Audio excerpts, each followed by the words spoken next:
Yo, what's going on YouTube? It's your boy WattsTV, man, and today we're going to be talking about the comedian Tony Hinchcliffe and the recent backlash that he's been receiving as a result of the jokes that he told during a Trump rally in New York. But before we get into it, I just want to remind you guys, please do not forget to share, like, and subscribe. I really do appreciate it. And also, please do me a favor and follow me on Twitch. We will be going live on Saturday, so please do me a favor and follow me on Twitch. Before we get into it, a couple announcements really quick. So I am going to be out of town next week. However, I am going to make sure that I supply you guys with enough content. So essentially what I'm going to be doing is I'm going to schedule a lot of videos next week. So I'm going to schedule videos for every other day during the week, and I'm going to schedule one video for the weekend as well. So I'm not going to leave you guys high and dry. I'm going to make sure that you guys are supplied with enough content. And I do apologize for not posting enough this week. Work really got the best of me. It was a really busy week. But like I said, you guys are going to have more than enough content next week. And when I come back, we are really going to get into high gear because I am going to try my best to hit 12K before the end of the year. Guys, if you haven't yet, again, I can't say it enough. Please do not forget to share, like, and subscribe. It's really been helping me out, and I really do appreciate all of the support. Let's make sure we hit 12K before the year ends, all right? And real quick, shout out to the LA Dodgers, man. Yo, talk about a squad. Oh my gosh. Shout out to the Los Angeles Dodgers for winning the World Series this year against the New York Yankees. Very excited for next season. All right, let's finally get into this topic. All right, now, before we start looking at these clips, there are a couple of things that I just want to get out of the way. All right, I just want to tell you guys that I am a true lover of comedy. I love comedy, and some of my favorite comedians are dark and raunchy. Like, my favorite comedians are Richard Pryor, Eddie Murphy, Bernie Mac, Dave Chappelle, Patrice O'Neal. Like, these comics are very raunchy and very dark, but I enjoy these comedians not only because they're simply just funny, but you can tell a lot of thought went into these jokes. A lot of life experience has been collected in order to tell these jokes. And when it comes to comedy, I agree that there should be nothing off limits. And I think race is no exception. I think we all should be able to joke about race. I think that is totally fine. However, there is a difference between somebody telling a racist joke and someone just plain old being racist. And in my opinion, in my humble opinion, these jokes that Tony Hinchcliffe told during this Trump rally in MSG, they came off as racist. Do you want to know why I think the jokes that he told were racist? Because in my opinion, they weren't clever. It was just a lot of low-hanging fruit. They weren't even funny. They were essentially your typical joke that you would hear about different races, right? Black people love watermelon, and Hispanics are dirty, and they have a lot of kids, and they have big families, right? These are jokes that are super low-hanging. To me, in my opinion, when you grab that low-hanging fruit and you just essentially reinforce stereotypes without it being creative, that's when it comes off as racist. And it also doesn't help that he did this at a Republican Trump rally. Bro, you are at a Trump rally telling a lot of low-hanging fruit racist jokes. How the hell did you think people were gonna respond? Yes, not even just Donald Trump, but sometimes Republicans as a whole have a reputation of being racist. So again, in my opinion, they made the joke even worse. And the fact that Trump's team looked over Tony's material and they were okay with him telling these jokes in this setting, yeah, that's very telling to me. But anyway, let's just watch some of these clips, all right? Let's listen to some of these jokes that were told, and you guys be the judge, all right? Now, I welcome migrants to the United States of America with open arms. And by open arms, I mean like this.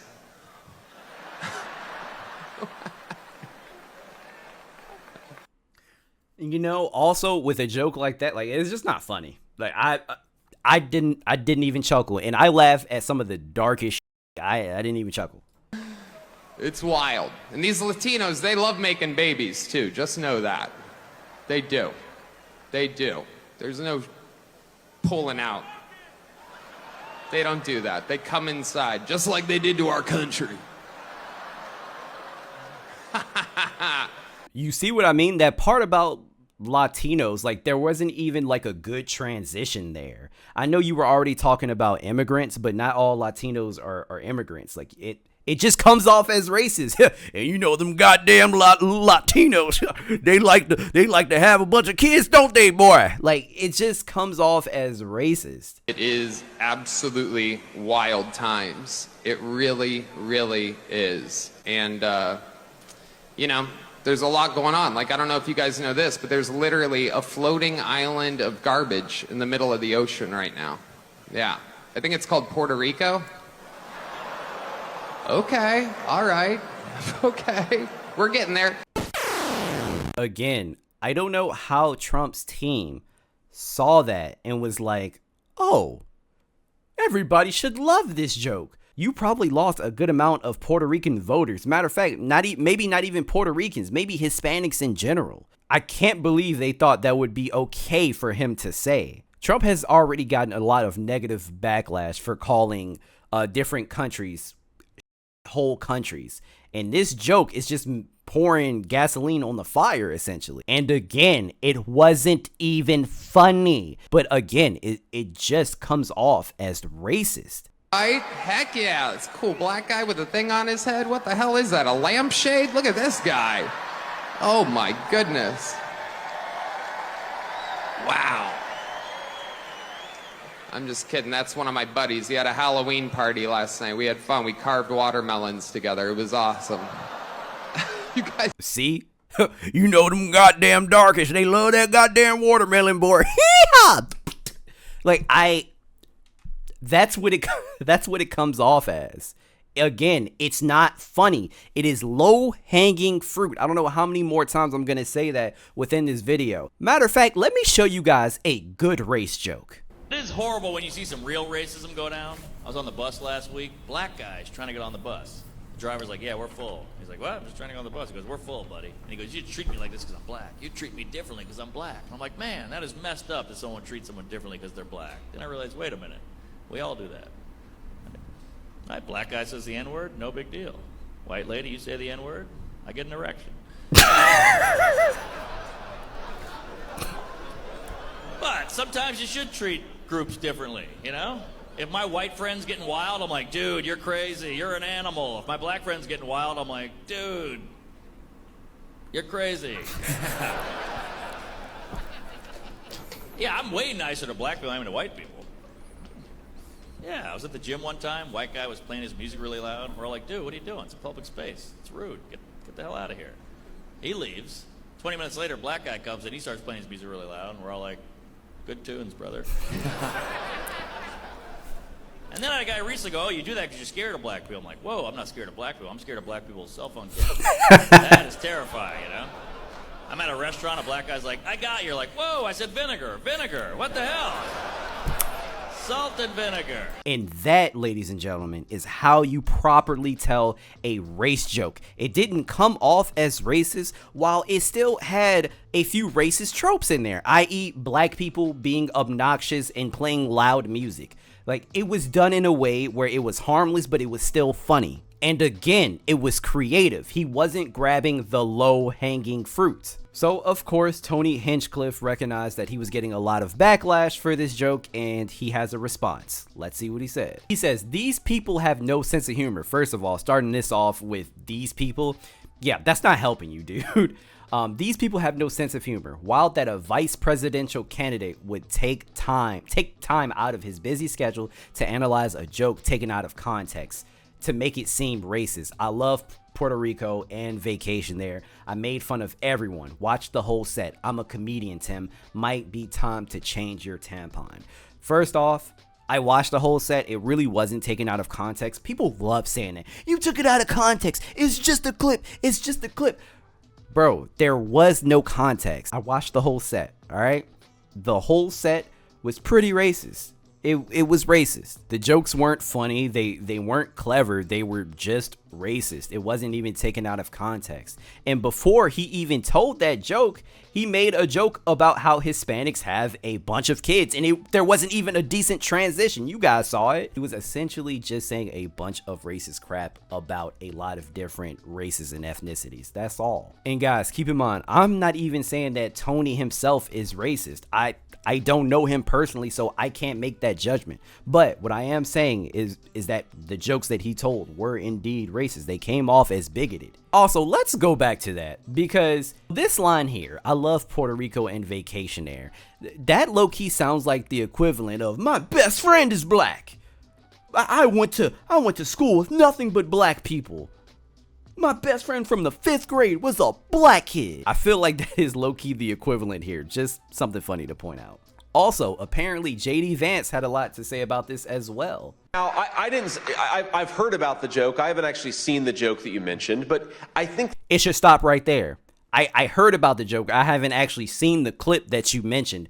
It should stop right there. So you have no opinion about it. If you didn't hear it and you didn't listen to it, which is more than likely a lie, bro, you saw the clip, you heard the joke. But if you're saying that you haven't heard it and you haven't seen the clip, then you have no opinion here. What are you talking about? You cannot say, I haven't heard this joke, but let me tell you why everybody is being way too sensitive right now. How do you know that if you didn't hear the joke, stupid? What are you talking about? it's telling that Kamala Harris's closing message is essentially that all of Donald Trump's voters are Nazis and you should get really pissed off about a comedian telling a joke.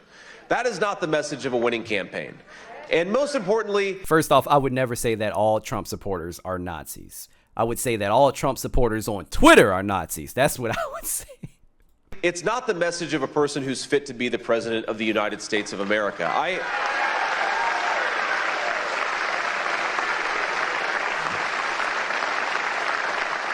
And my own view on this is, look, again, I haven't seen the joke.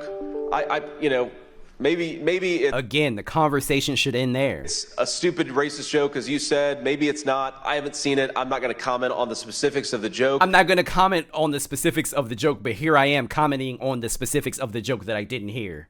But I think that we have to stop getting so offended at every little thing in the United States of America. I'm so over it.